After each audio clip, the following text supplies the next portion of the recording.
Hello, this is Brian with Transparency and Merit. Stoic calm, ego, and the rational mind.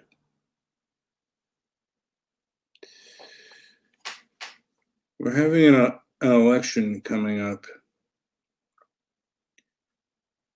and my ego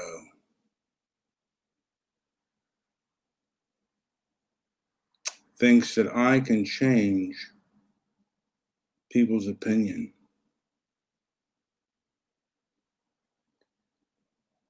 And in my rational mind, I know that people's opinion, on average, are set.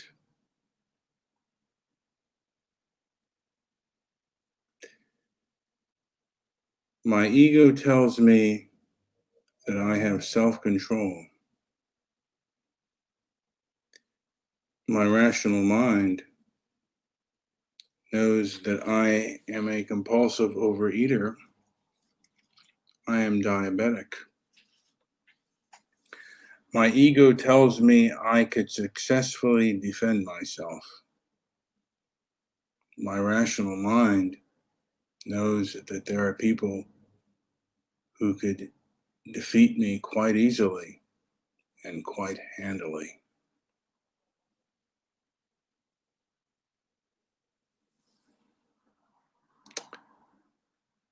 And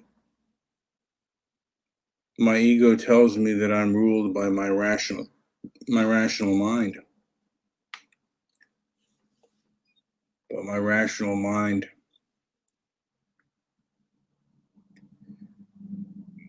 knows that if I'm being honest with myself, I'm controlled by my ego. I have political Woodstock in the room in our house, so I want to say hello to her.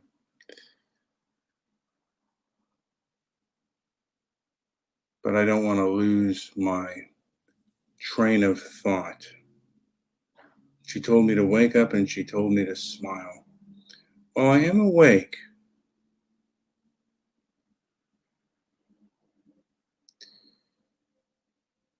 And this is just a short rant. I'm not going to go into too much detail. I think I might get nutritional help and outside help for my overeating because it can become an absolute problem. So I'm going to look into that. But I think a lot of us struggle, the struggle between our egos and our rational minds. It is a continuing struggle. The thought that we can change people's opinion, which for the most part we can't. There are times that we can, but if we do so forcefully, we have no chance at all. I have changed people's opinion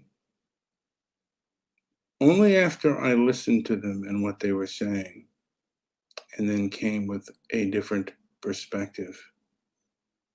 But if I do things forcefully,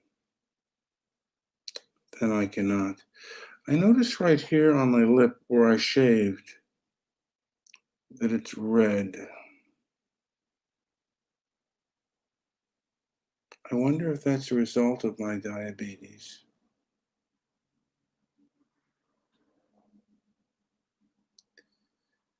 But that's one of the things that I want to control, or better control, is my diabetes.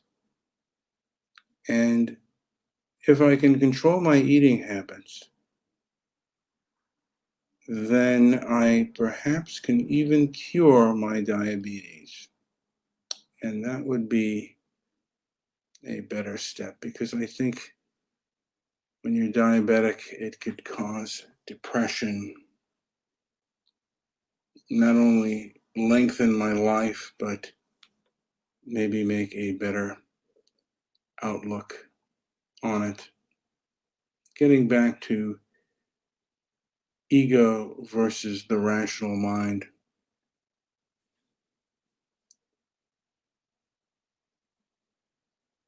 In my ego state, I act like I don't need anybody. I used to think my father was weak for his need of love.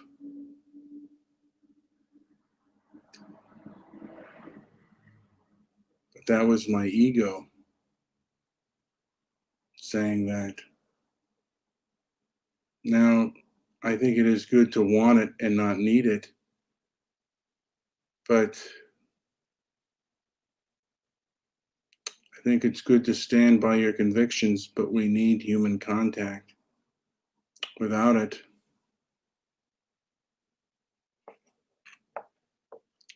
without it, what good are we? I mean, what if, you know, my ego was like, I can stand alone and this and that, but what good would life be if there were no human beings on earth and I was the only one? Would life be worth living without human contact?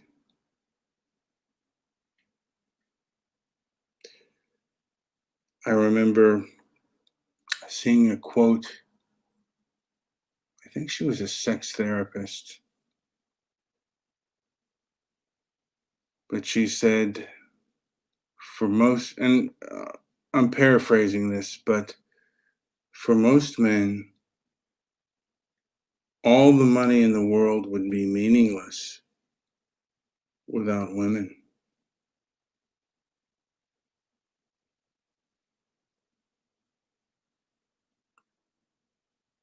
And that is, I guess, kind of true. Without human beings, the world is meaningless.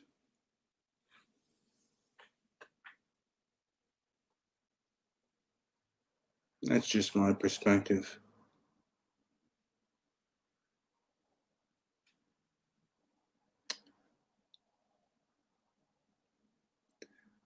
I'm told I smack my lips a lot, and I just noticed myself just do that.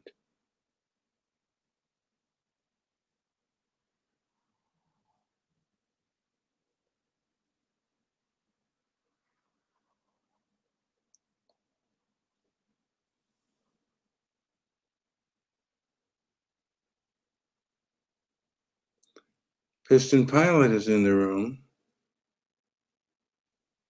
and he's. I gotta laugh. My teeth are messed up. I got them knocked a long time ago, but yes, Piston Pilot is in the room. Says you. Why do you only have one eyebrow? I don't know. Why I only have one eyebrow? It's half here, half there. I kind of like shave it or whatnot. Trying to. I have bushy eyebrows, and I was trying to make it less. Probably didn't do a very good job.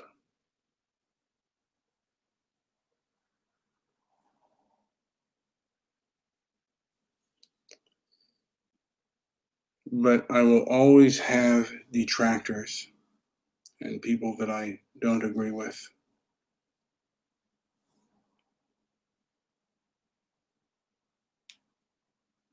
And I can't even spell that word, but he's my partner, Joe. Says, grow it out. Meaning grow out my eyebrow.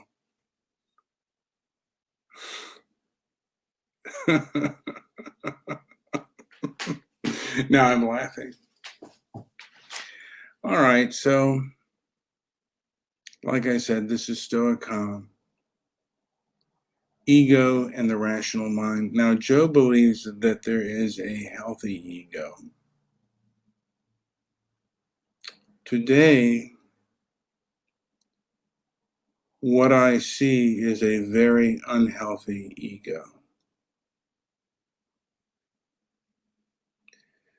A lot of these protesters have developed a very unhealthy ego. At least it looks that way to me. For you cannot be objective and self-righteous at the same time.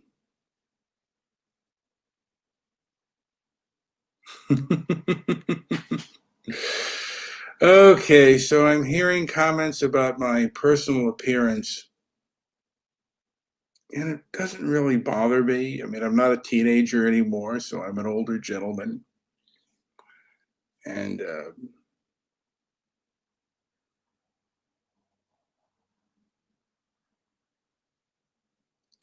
then I'm told to beg a person who I guess honestly insults me back onto my show. And I guess I'll tell the story of why. I mean, I might have him on my show at some point.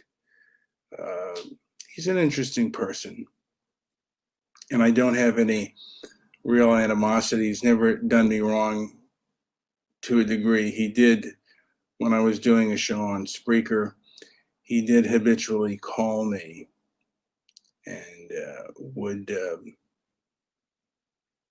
and just disrupted my show. And yeah, but that was a while ago, and he is. He has not changed his behavior, but he's an interesting person, so I will probably more than likely have him on, even though he says very inflammatory things.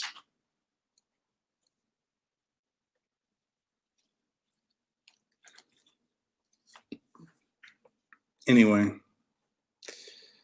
now Howard and I are both diabetic, by the way, and Howard is looking into getting getting into a he's looking into getting like surgery done for his belly. And I'm wondering, did I have someone just comment on me?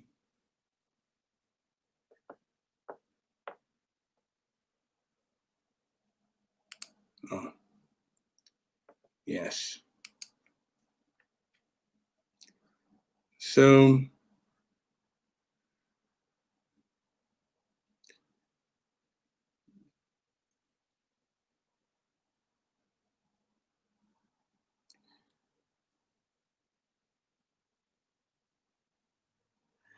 yes, political Woodstock surgery. And you know what? That is something that I may go for myself. If things get bad enough, I may go for surgery myself if I cannot control my appetite and my situation worsens. On Tuesday, I had 2 pieces of cheesecake again, and they were very delicious. But they have very negative aspects on my life. I notice that after I eat, the first thing, I mean, I'm just addicted to food, and then I want perhaps something sweet. I have a sweet tooth. And I don't know what to do to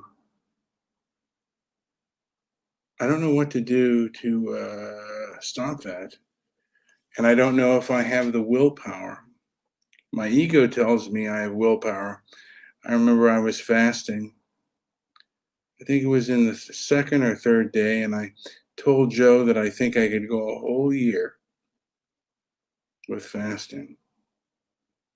And by the fourth day, I ordered from Grubhub like a big thing of Chinese food and a cheeseburger. So I don't have a lot of self-control when it comes to overeating.